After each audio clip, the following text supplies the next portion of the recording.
They say that a week is a long time in politics. Well, how about the last 2 weeks for us poor South Africans? We had the General Nhlanhla and Mkhwanazi affair, the response by the President, the response in Parliament when the President was attacked for some of his decisions or non-decisions. What I want to look at today is what has this whole Mkhwanazi affair told us about ourselves as South Africans?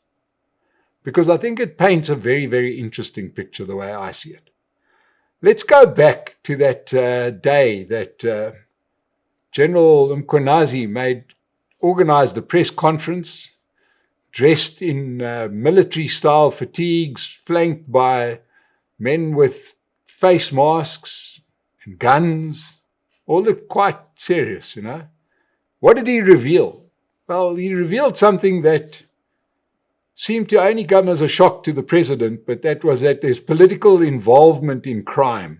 Really, in essence, that's what he discovered. And, you know, just to recap very briefly, they started a unit down in KZN where there have been terrible political killings.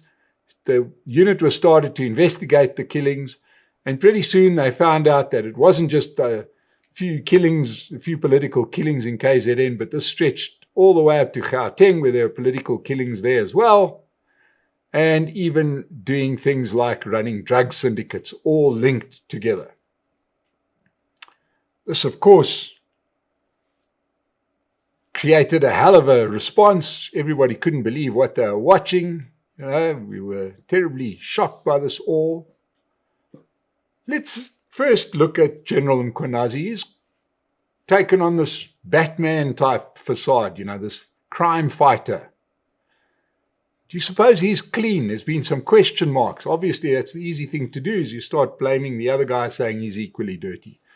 Is Mkhwanazi clean or isn't he clean? Well, look, I think it's unlikely in South Africa that you get a politically appointed police commissioner in any province that's got clean hands. I think South Africa is so dirty. I don't think any of us would be surprised if there's some dirt on him.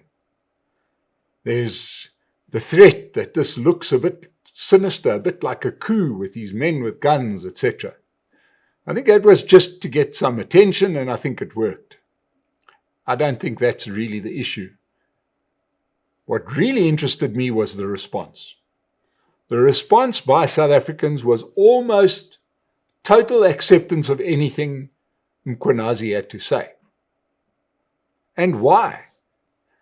Well, for the very simple reason, this is the first time in more than 15 years that we've seen somebody show some kind of leadership, some kind of courage. Mkhwanazi stood up and said what we've all been saying. We're living in a state where we are let down by our politicians, where the police don't do what we pay them to do, which is to keep us safe. And in actual fact, the police are the crooks. When Mkhwanazi was making these statements, just about every person was looking at this, other than Minister Kumbutso Ntshavheni that started talking about coups, but everybody else looked at this with almost relief, because we've finally seen leadership, not having seen leadership in nearly 2 decades. That's the first thing that Mkhwanazi showed me, is that this country is desperate for anybody that's prepared to show some bravery and some leadership. Then we have to compare the next event. Needless to say, our president takes a week before he responds, because why do it in a day or two? You've got to take time. A week later, he finally decides to address these accusations. Needless to say, he gets off totally in the right spirit by being 40 minutes late. No respect for South Africans, no respect for the fact that we have to switch over from the Wimbledon final. No, this president doesn't give a damn about the Republic, and so it became clear. It became clear by the droning, monotonous tone of his voice that he doesn't really care about South Africans. It also became very clear when one listened to what he had to say that he also didn't really show much interest in fixing things that are broken in South Africa. Because instead of firing the minister who's been mentioned, or doing something when in a country that's desperate for action, what action does President Cyril Ramaphosa suggest? A commission of inquiry. But this time it's going to be different, he says. What's going to be different? He's going to want his first report in 3 months, and the second report in 6 months. And the report, the commission will wrap up sometime in the future. The response was you could almost feel it in the air, as people were so angered by yet another bureaucratic response. They were so tired of another commission of inquiry that when he announced this commission of inquiry on the back of the last couple of preceding months of talking about a national dialogue, it's going to cost us 700 million rand. Now we're going to spend more money on a commission of inquiry. We're going to bring some other useless ex-politician in to become the Minister of Police. We're going to put Gwede Mantashe in charge of the police force. At that moment, if you listened outside, you could feel a gatvol bucket tipping over. What did this tell me about South Africans? We're done. We're done with talking. We want action.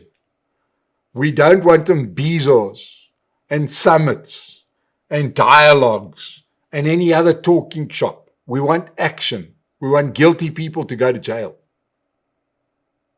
South Africans are tired of this endless talk. We're tired of commissions of inquiry. Action is what we want, and action is what we're going to get. Then there was a third part to this little soap opera, and this happened in Parliament this week, when the President, who's in charge of an ever-growing department within the government, and that is the ministry in the presidency, which has kind of become like a super head office-y type of thing, where a whole lot of people report apparently to the president. It's like a super bureaucracy. And he's telling everybody why they should vote on this budget, and then he has to hear from parliamentarians in response to his terrible speech of telling you how important he is and how important the work is of the presidency. And for 7 hours, he took a pounding from opposition parliamentarians. One by one, they got up and, in essence, laid bare everything we know. The ANC is a gangster organization. ANC is soft on crime. Everybody's sick and tired of commission of inquiry. Even had an impassioned speech by the leader of the opposition in Parliament, Dr. John Hlophe. The irony couldn't have been lost on anybody, because Dr. John Hlophe was giving the president a lecture on corruption. This is a guy who leads a party in Parliament that's got everybody in Parliament with some stain next to their record. You know, he's sitting in Parliament with people, Brian Molefe, Siyabonga Gama, Lucky Montana. These are the people responsible for state capture. And John Hlophe is telling the president that we've got to deal with corruption. So anyway, pots, kettles, the bottom line is that everybody is so sick and tired of talking that we were even clapping for John Hlophe because he's having a go at the president, who sat there all doe-eyed, looking very sad, wishing he was anywhere else but there. We had Diane Kohler-Barnard from the DA looking like she was asking for the manager so she could complain. But everybody was up there complaining about corruption, complaining that we didn't need a commission of inquiry. What we need is a court case. What did we see in that moment? What did it tell us about South Africans?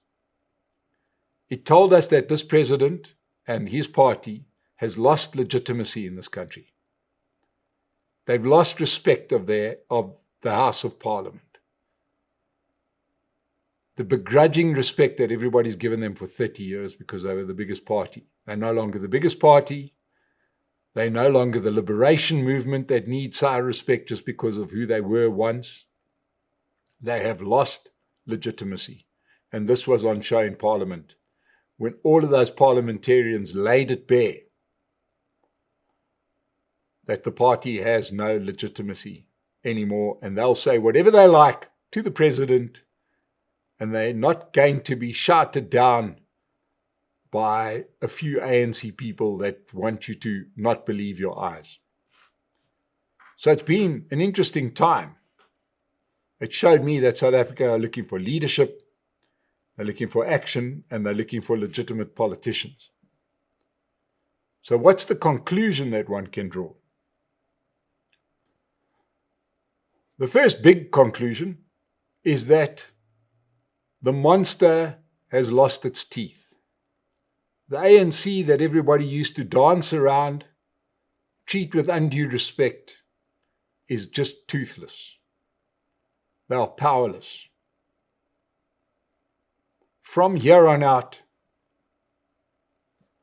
by instituting this commission of inquiry as a response to a serious allegation of crime and doing nothing about it, what President Cyril Ramaphosa has done is he has condemned the ANC to losing any election that it's going to run from here on out.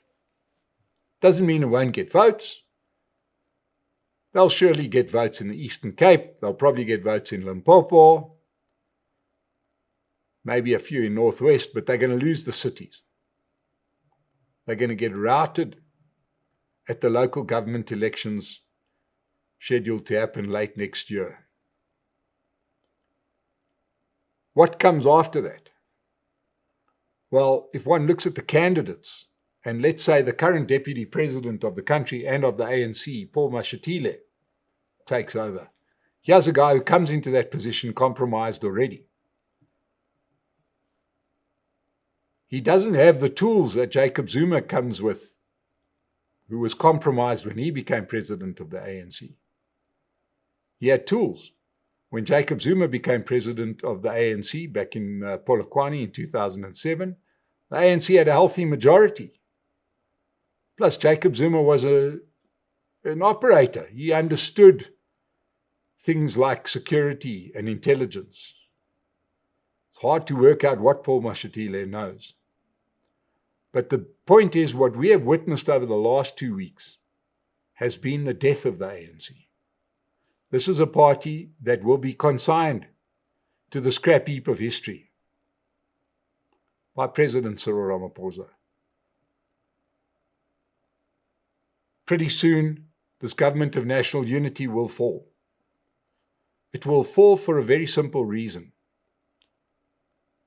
This commission of inquiry will not show everybody to be clean.